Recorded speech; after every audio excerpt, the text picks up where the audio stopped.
কেটে ধুয়ে কেটে নিয়েছি। এখন তেল দিয়ে ভেজে নিচ্ছি। ভাজা হয়ে গেছে, এবার নামিয়ে নেব। সাথে দুটো আলু দিয়েছি, হয়ে গেছে, এবার নামিয়ে নেব। আমি লবণ হলুদ দিয়ে মেখে রেখেছিলাম 1 ঘন্টা, তারপর ভেজেছি। অনেকে ভাপিয়ে নিয়ে, আমি ভাপিয়ে নিইনি। এইবার চিংড়ি মাছগুলো ভেজে নেব। মাছগুলো একটু হালকা ভেজে নেব। চিংড়ি মাছ দিয়ে খুবই ভালো লাগে খেতে, নিরামিষও খাওয়া যায়, চিংড়ি মাছ দিয়ে ভালো লাগে বেশি। হয়ে গেছে, এবার নামিয়ে নিচ্ছি। এইবার ফোড়নে গোটা জিরে দিয়ে দিচ্ছি, তারপর দিচ্ছি পেঁয়াজ।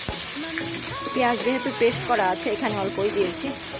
এইবার দিয়ে দিচ্ছি পেস্ট, মানে যে মশলাগুলো পেস্ট করেছিলাম সেগুলো। এইভাবে গরম মশলা পেস্ট করে দিলে না তরকারির স্বাদটা অনেক বেড়ে যায়। মশলাটা অনেক কষানো হয়ে গেছে, এইবার এগুলো দিয়ে দিচ্ছি। এবার দিয়ে দিচ্ছি লবণ। এইবার ঢেকে দিলাম। এইবার একটু টমেটো সস দেবো। Tomato sauce